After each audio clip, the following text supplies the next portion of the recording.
Hi అండి, ఎలా ఉన్నారంతా? బాగున్నారా? Welcome to my channel. నేను పొనగంటి కూర వండుతున్నాను అండి. పొనగంటి కూర వండుతుంటే ఏడుపు వస్తుంది నాకు. ఎందుకంటారా, మా పొలం గట్టుల మీద ఎంతెంత ఉంటుంది. నాకప్పుడు దీని విలువ తెలియదమ్మో. ఇప్పుడు కొంటుంటే తెలుస్తుంది. కట్ట 20 రూపాయలకి 2 కట్టలు 3 కట్టలు కొనుక్కొని తింటుంటే ఇప్పుడు తెలుస్తుంది.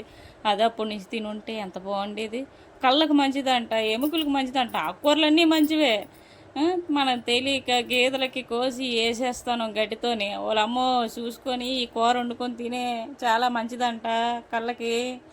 ఇగోండి, దానికోసమని శుభ్రంగా పొనగంటి కూర ఆకులన్నీ చిక్కేసి శుభ్రంగా కడిగేసి చిన్న చిన్న ముక్కలు కోసి, దానికోసమని ఉల్లిపాయలు పచ్చిమిరపకాయలు కాదు ఎండుమిరపకాయలు పోపులు అన్నీ వేసి ఇగోండి వేపుకుంటాను కదా. ఇందులోకి ఎండుమిరపకాయలు మాత్రమే వేయాలి, పచ్చిమిరపకాయలు అవసరం లేదు. ఎల్లుల్లిపాయలు ఎన్ని వేసుకుంటే అంత మంచిది.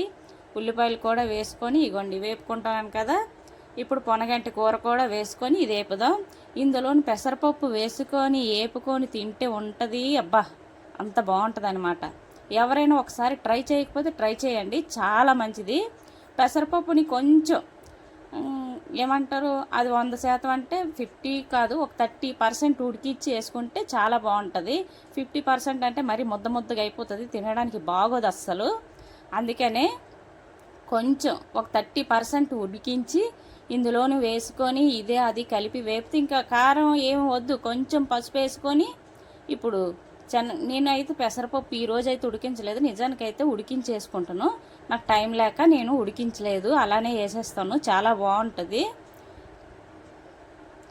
పెసరపప్పు కూడా వేసుకున్నాం కదా. ఇప్పుడు కలుపుకొని పెసరపప్పు వేసిన వెంటనే ఉప్పు వేయకూడదు, ఎందుకంటే అది అస్సలు ఉడకదు, మనం తినడానికి కూడా బాగోదు. కాబట్టి కాసేపు మూత పెట్టి పెసరపప్పు కొంచెం చిట్లిందన్నప్పుడు కొంచెం ఉప్పు వేసుకొని మూత తీసి చూస్తే పొనగంటి పెసరపప్పు వేపుడు రెడీ. అందుకనే ఇగోండి కొంచెం పసుపు కూడా వేసుకుంటాను కదా. ఇప్పుడు కలిపి ఒక 2 నిమిషాలు ఇలాగా మూత పెట్టుకుందాం. దీనికి కలుపుకొని చాలా బాగుంటుందండి తినడానికి పొనగంటి కూర. అసలు ఈ విషయం తెలియక నేనంతా మా పొలం గట్ల మీద ఎంత ఉంటుందంటే అంత ఉంటుంది, ఎప్పుడు గేదెల కోసేసేయడమే. ఇప్పుడేమో 20 రూపాయలకి 2 కట్టలు, 10 రూపాయలకి 1 కట్ట తీసుకుంటుంటే కళ్ళంబట నీళ్ళు వస్తున్నాయండి. ఆ నీళ్ళు కాదు పోసింది, మామూలు కొంచెం నీళ్ళు పోసాను, ఎందుకంటే పెసరపప్పు ఉడికించలేదు కదా. అందుకని నిజానికి పెసరపప్పు పక్కన ఉడికించుకుంటే మనం నీళ్ళు పోయక్కర్లేదు. ఇక మూత పెట్టాను కదా, 2 నిమిషాల తర్వాత చూస్తే అయిపోయింది పొనగంటి పెసరపప్పు వేపుడు. పొనగంటి పెసరపప్పు వేపుడు చేసుకోండి, కళ్ళకి ఒంటికి చాలా మంచిది, తినండి. పెసరపప్పు ఒంటికి సలవ చేస్తుంది, పొనగంటి కూర కళ్ళకి మంచి చేస్తుందంట. అందుకనే నేను వండుకొని వారం ఒకసారి వండుతాను, నెలలోని 2 సార్లైనా వండుతాను ఇది పొనగంటి కూర. పిల్లలకు కూడా పెడతాను, నేను పిల్లలు ఇంటి దగ్గర ఉంటే తినరు కదా, అందుకనే స్కూల్కి వెళ్ళినప్పుడే వండుతాను. స్కూల్ బాక్సులు లంచ్ బాక్సులు కలిపి పెట్టించినామంటే చచ్చినట్టు తింటారు, టీచర్లకు భయపడని తింటారు. ఇంటికాడ మనకు భయపడరు కానీ స్కూల్లోని టీచర్లకి అయితే భయపడతారు బాగానే.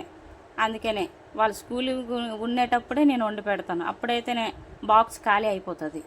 ఈ వీడియో కానీ మీకు నచ్చినట్లయితే ఒక లైక్, షేర్, సబ్స్క్రైబ్ చేసుకోండి ప్లీజ్. పొనగంటి కూర వండండి. ఈ వీడియో లాస్ట్ వరకు చూసిన అందరికీ థ్యాంక్ యూ. ఇగోండి అయిపోయింది కదా. ఇప్పుడు ఒక గిన్నెలోకి తీసుకొని వేడి అన్నంలోని కలుపుకొని తినడమే. తీసాను కదా, నిజానికి కళాయిలో ఉంచుకోవాలి, వీడియో తీస్తున్నాను కదా, కళాయిలో నుంచి తీసుకుంటే ఎవరు చూడరు కదా, అందుకని వేరే ప్లేట్లో తీసి చూపిస్తున్నాను అనమాట మీకు అందరికీ. నా పొనగంటి కూర ఎలా ఉందని చూసిన వాళ్ళందరూ కామెంట్ చేయండి, చిన్న కామెంట్ చేయండి మీరు వండుకుని ఉంటే.